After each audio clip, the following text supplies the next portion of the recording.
Coach Day just being so relaxed and calm doing that. He said, look, we finna go on the run. We get the first one. He used to say this, if we get the first one, we're going to go on the run. And when we got that first one, to see that happen in the Tennessee game, that run all the way to the national championship, I'm telling you, man, that was like, I still had to pinch myself like, man, did that really happen?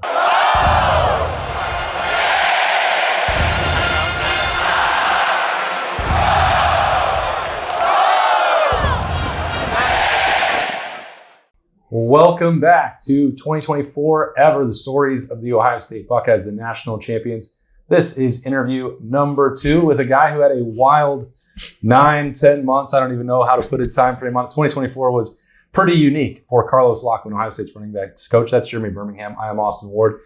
Think back March 13th or so, Tony Alford leaves this room.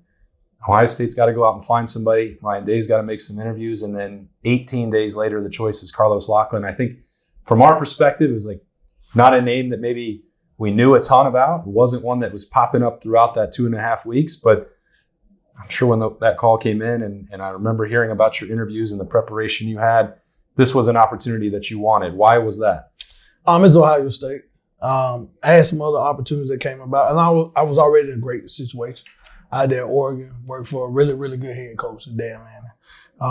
But, some other opportunities came about, and I didn't really bite on those. And then when Coach Day contacted me like 5:30 in the morning, it was a surreal moment. I was like, man, this Ryan Day. Well, that's Pacific Standard Time. Did he not know that there was a time change out there? I was up getting ready to work out anyway. So I was, when I got the text, I was like, man, I thought somebody was joking at first. But then when I reached out to him, it went from there. But, it's Ohio State. I know the history of the program. I know with it being one of the blue bloods of college football. So it was something that I had to open my ears to and see what it was all about. And got a chance to talk with him, and then got a chance to interact with Chip Kelly. That opened my eyes. So, okay, I might need to think about, moving here. Did the timing make it, complicated at all for you? Oh, the timing was terrible. It was bad. It was bad timing because they were already in the spring, and then at Oregon we was getting ready to go in the spring, and here it is. I got all my backs and some other kids I had helped recruit there, and I can tell you this: I'm not a very well liked guy in the city of Eugene by their fan base. So part of it though.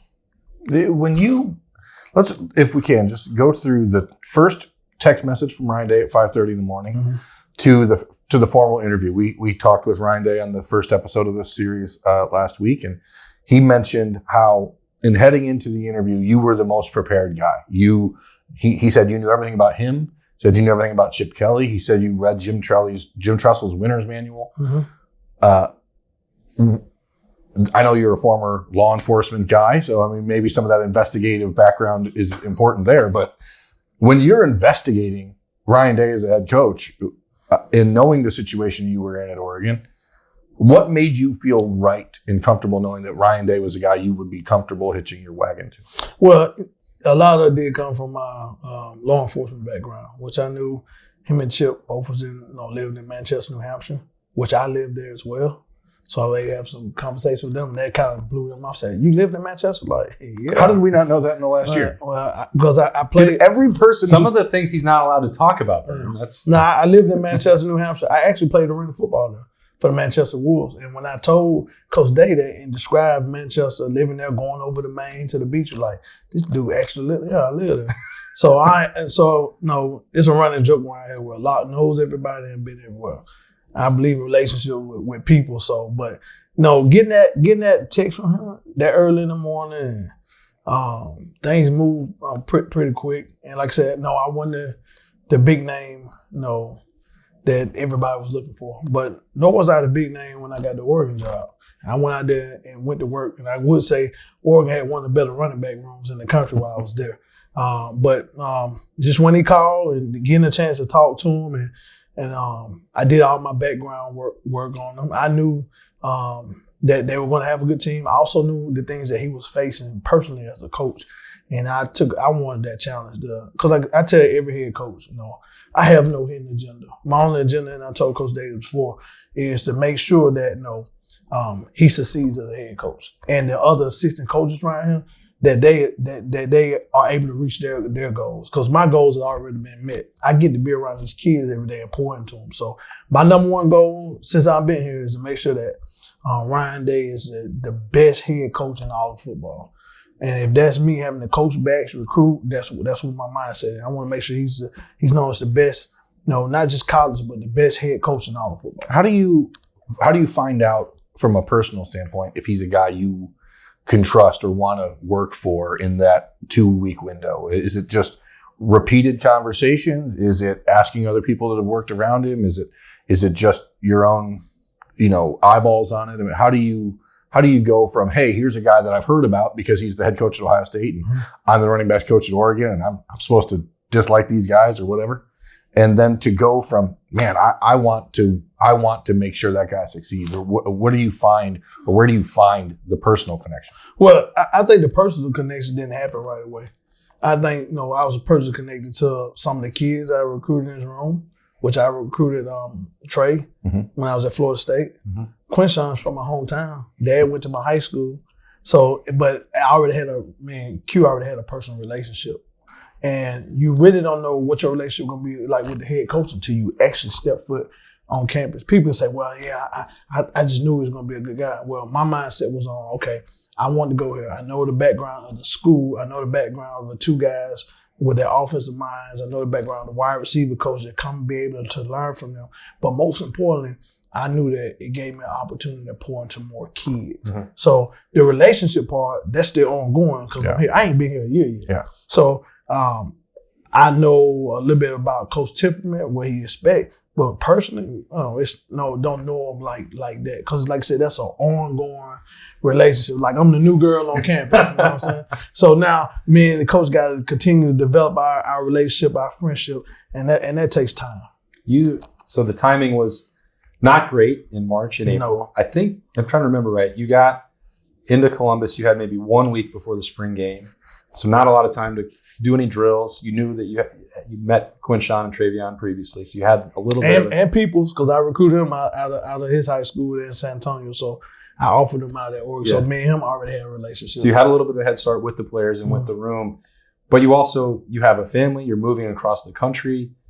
When do you start to feel like your feet are under you, both professionally and personally? The minute I stepped on campus. Okay. No, when I first got here, Coach they'll tell you, he was like, yeah, like I want you to sit back, observe, sit back in the classroom, observe. Like, I don't know what that is, dog. Like I went straight in like right away and started teaching. Once I went through the concepts, so counter, inside zone, all this stuff's the same. Just different names and different playbooks. Sure. So I went in teaching right away. I went in running my drills right away. And that's just me. I wasn't intimidated. I came in right away. And Trey talks about it. So he said, man, when you came in, I was like, oh, boy. Trey was like, man, we finna work. Like, yeah, we finna work. But I want them to take on my mindset. So the minute that I stepped foot here, it's bad timing because I left Oregon on April Fool's Day. Yeah. And many people thought it was actually a joke that I was leaving. And then I left. Then on April the 3rd, I was here. Yeah. So it was, I think April the 3rd, April the 2nd, one of them, I was here.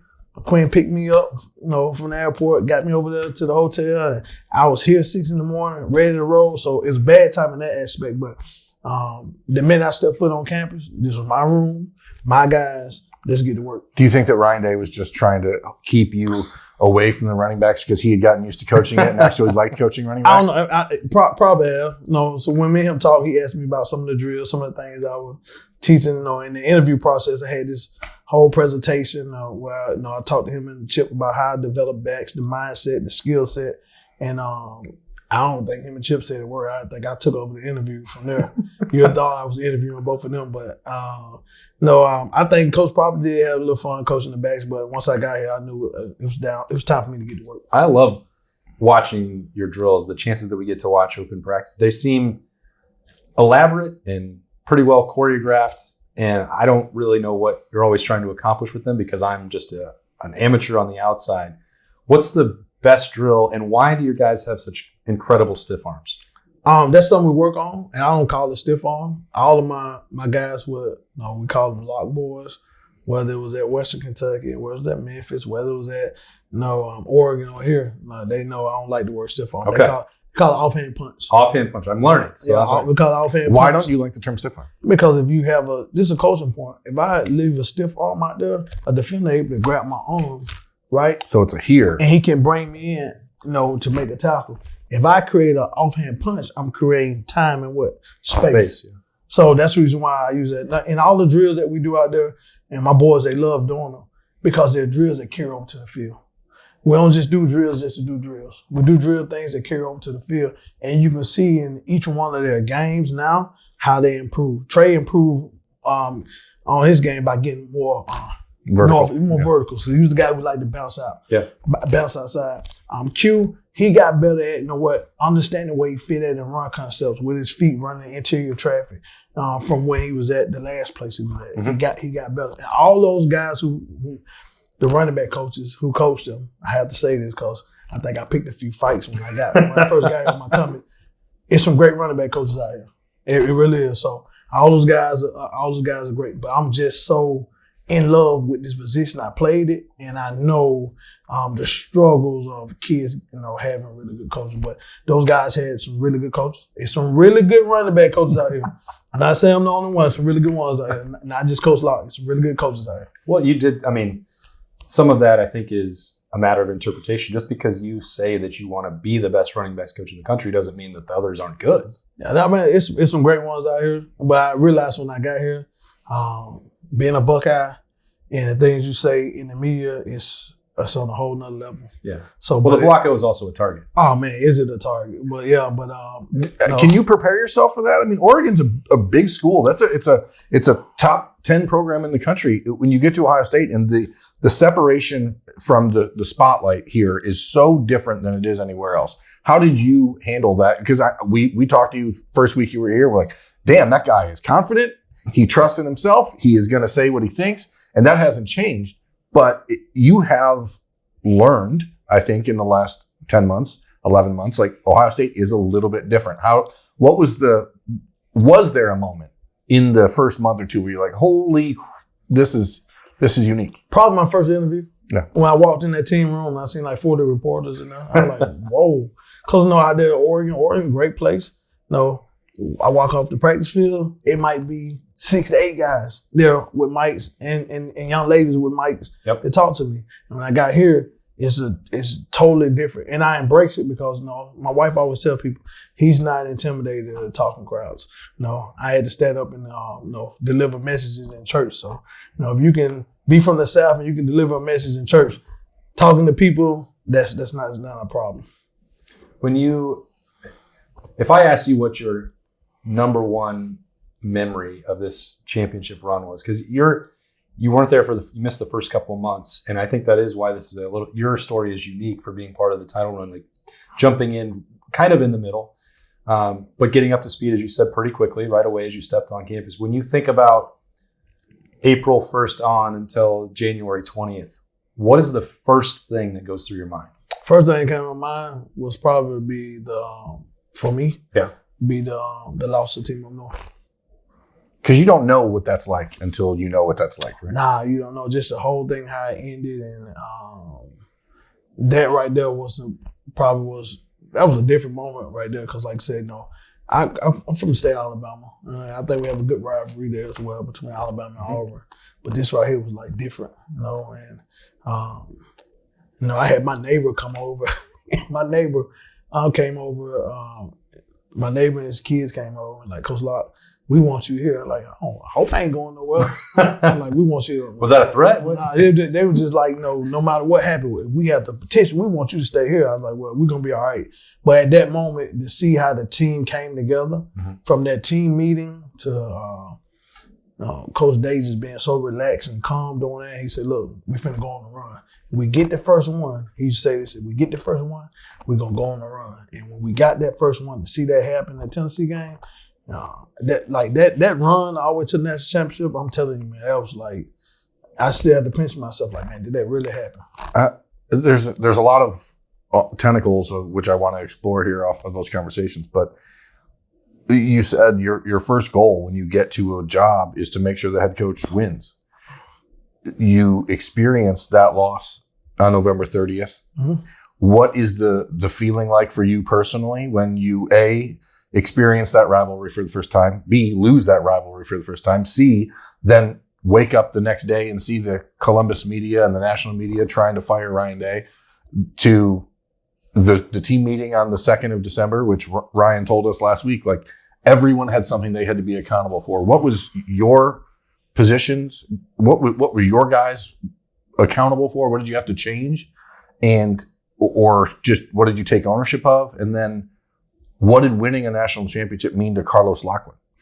Well, to see the next day, everything that happened, it made you realize that pressure and expectation is a privilege. And what I do like about Coach Day is he attacked it head on. One coach I'm really close to, he's always say, Lock, is Mike Novell. How would you respond to adversity? Because they responded to adversity well. Like, he's the leader of this whole program. So by him responding to adversity like he did, it rubbed off on everybody else. Great leaders, they respond to adversity. He attacked it head on. He didn't point his finger at anybody. Yeah. But you went and you did self-inventory of yourself. Okay, how can I get my guys better? Okay, let me tighten up their tracks. Let me make sure they understand where this run should hit at, what the offensive line doing. And after that game, it's the backs, Trey and Cuban. They got on the road, more focused, more in tune. And I felt like, I got here in a rush.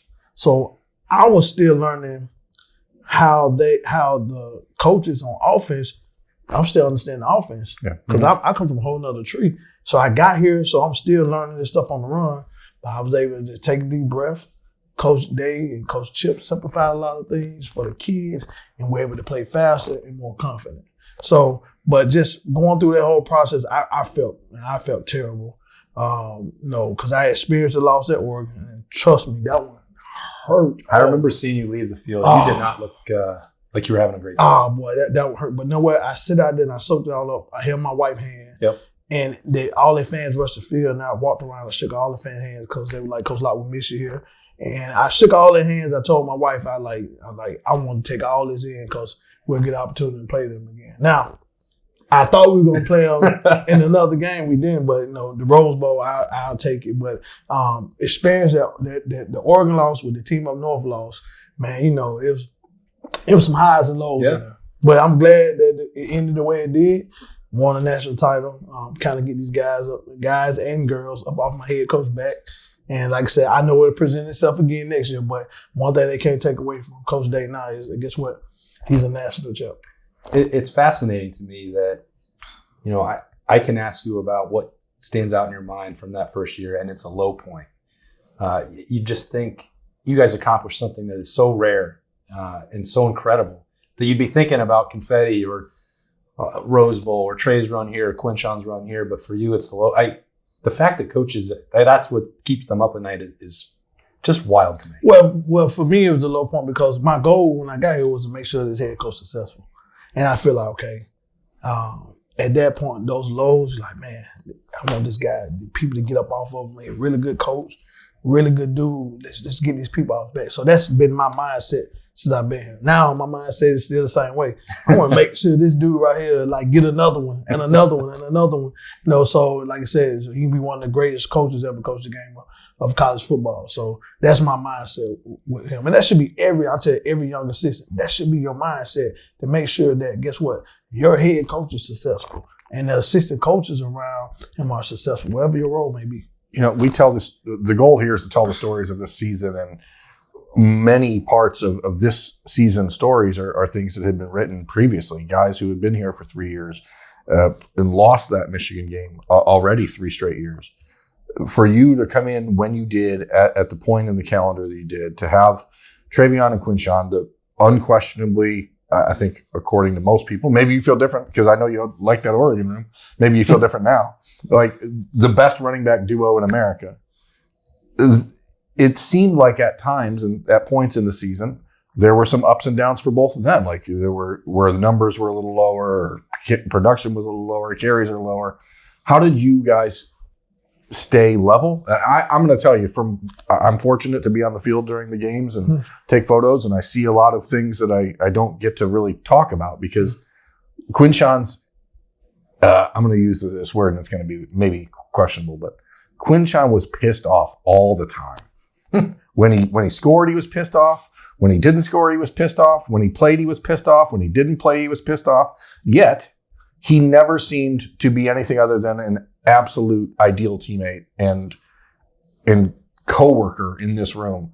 Where does that come from, and what did it mean for you to see Trey and Quinshon attack this together the way they did, and then finish the way they did? Because they were talked about all preseason as the best duo in America, and then maybe during the season it didn't play out that way, but in the last 4 games it sure as hell did. Well, I do think they were the best duo in college football last year. And you got some others who may argue that, but at the end of the main goal was winning. They won that championship. Yeah. And then you talking about 2 guys who have been alpha dogs at the position at other places.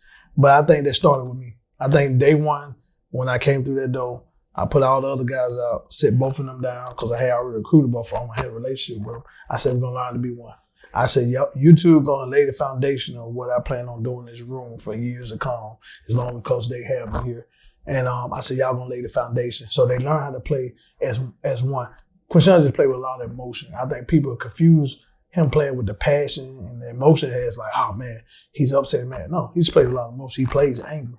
He runs. You can be angry without being selfish. Yeah. And I think they both, I'm talking about them 2 really good kids. 2 really good kids. Opposite players, but they're 2 really good kids. They fed off one another.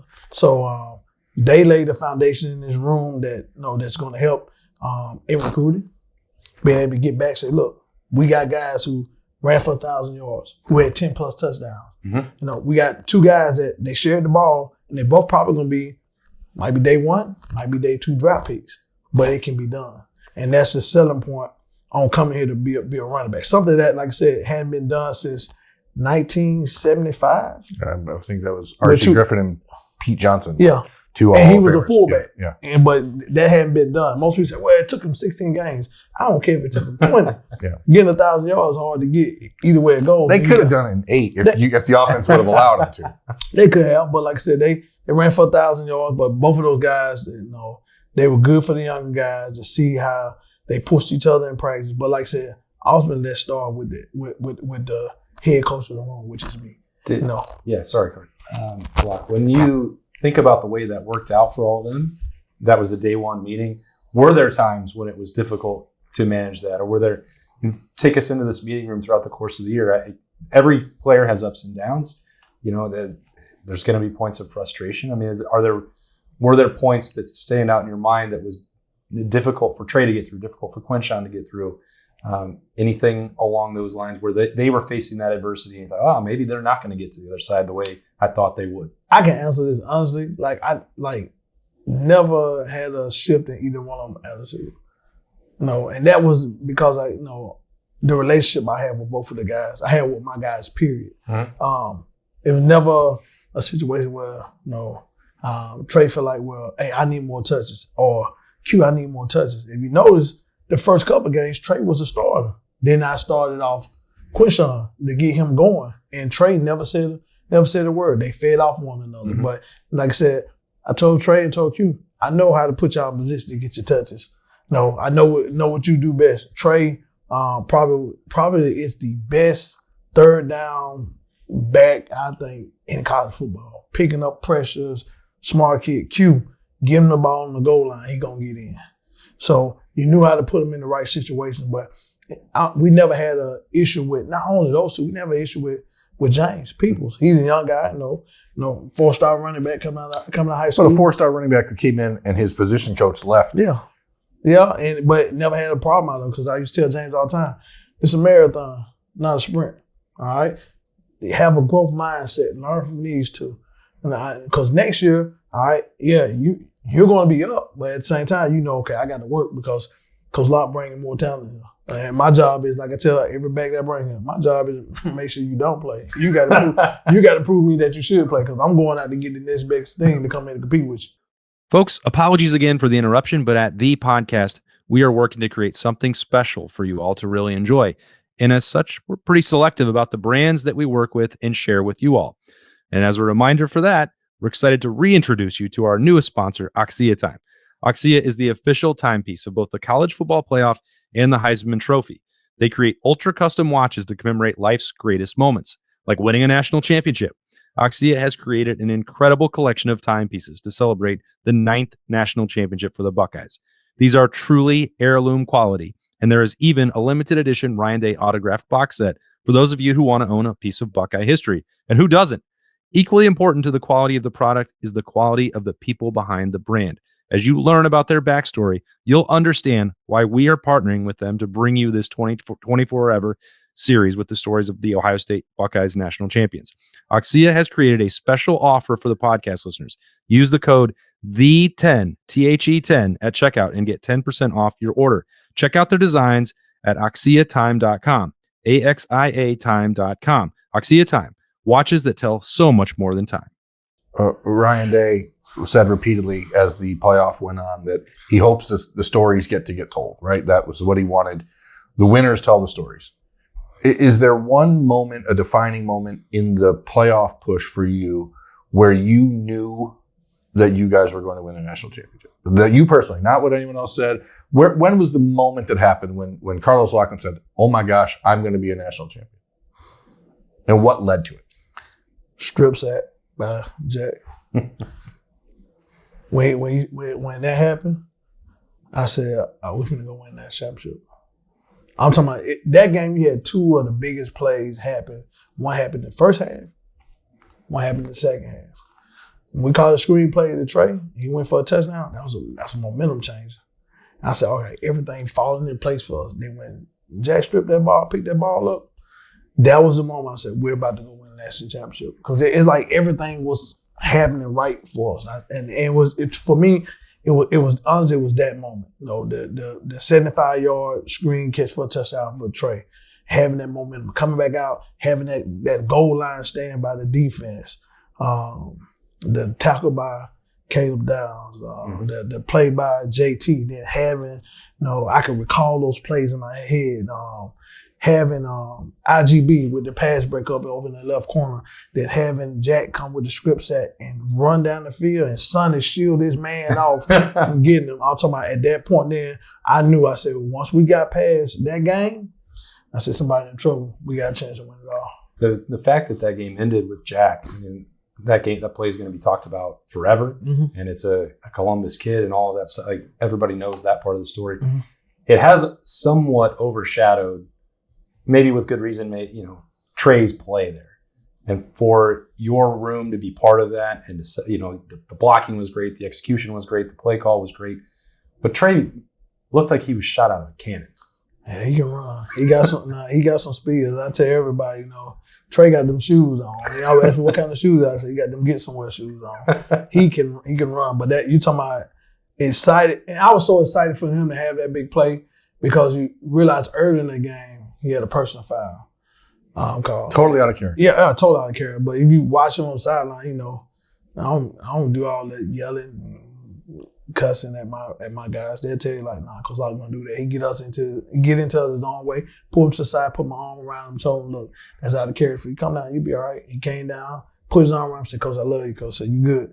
And I said, you're gonna make a play. And to have that happen for him, I'm going to halftime. I was excited for him. Quinchon had a pretty nice little run there from the 9 in that game too. So your room really put it together in that first half. Q ran hard that game. Had 2 touchdown runs, ran hard. That got him rolling. Oregon game, he ran good. I think Tennessee scored 2 touchdowns as well. And both of them just played well during the playoff run. Both of them they fed off one another. They played well. The story, I mean, you're a national champion for the rest of your life. You look surprised just hearing it? Well, I'm going to tell you why it's so crazy. And my wife asked me, because she said every day, like, we're national champs. And she asked me, how do I feel? I don't know how to feel because it never was my goal to win that championship. That's untrue. So I don't know how to feel. My goal has always been I want to coach college football. I want to have an impact on people's lives around me, and want to have an impact on the young men. But you talking about a guy who was back in Memphis, Tennessee, just a neighborhood coach. I just showed up at the high schools. That was what, 7 years ago? Yeah. I mean, that's Well, crazy. I got in college football in 2017. That's when I was just showing up at Memphis. But prior to that, 2009 to 2016, I just was showing up at high schools and I was just coaching. But you talking about a guy, like I said, one day I penned a book about this journey of the so-called walk-on coach into this profession. Man, it wasn't easy. I wouldn't want it in a lot of rooms, but I kept showing up, and I tell kids all the time, what perseverance look like for you. So I never did give up, but to have that happen in a short span of time, what seems like a short span of time, but this is just my 4th year as a full-time on the field coach. Mm-hmm. Yeah. My first full-time job was at Western Kentucky. I was there for 1 year, and I went to Oregon for 2 years. And then my 4th year, here at The Ohio State University and win a national championship. And it is like a surreal moment. But that championship opens the door for you to do the other things that you got into this business for way easier, right? Like, Oh, yeah. I mean, the conversations with recruits are different when you are national champion Carlos Locklyn. The conversations with players who come into this room next or transfer in here is different because I look what we just did, and there's a power in that I don't think you can really explain unless you get to be the guy going through it. So tell everyone how it feels. You know what it is? I don't know if I ever introduced myself like, hey, I'm Coach Lock, national champ. I probably never. You probably should. I probably will never. Well, you're do going to that. have a big ring soon. You know what? That would happen. It'll be somewhere safely. But you can just tell kids that, you know what? I'm Coach Lock. I coach at The Ohio State University, and give them the background of all the backs that have been here, the people that come through this program. That right there is enough to get a kid want to come to Columbus, Ohio. What does Travion Henderson and Quinshon Judkins have to do to get on this wall? Oh, no, that's happening. No, they're both. It's just an off-season thing. No, I'm just wondering. Like, No, we're gonna get them on this is big ball. there is over there a there. qualification Oh, now? no. They national champs. How many national champs you got there on the wall? How many? Zeke. You got Zeke? Who else? Archie. Zeke and Archie, and National champ? probably I don't know which ones the school claims in the 40s and 50s. But they national champs. They're Yeah. gonna get up on. They're gonna be on the wall. So before we let you get back to your work and getting better and growing into 2025, what was a lot of Travion's, development as a human, as a man? It's been awesome, I think, for us to watch at Berman. I went to Virginia and to meet him shortly before he committed. Mm-hmm. But even Right still, before COVID happened and the world ended. the development, the faith, the maturity, it's been awesome to watch.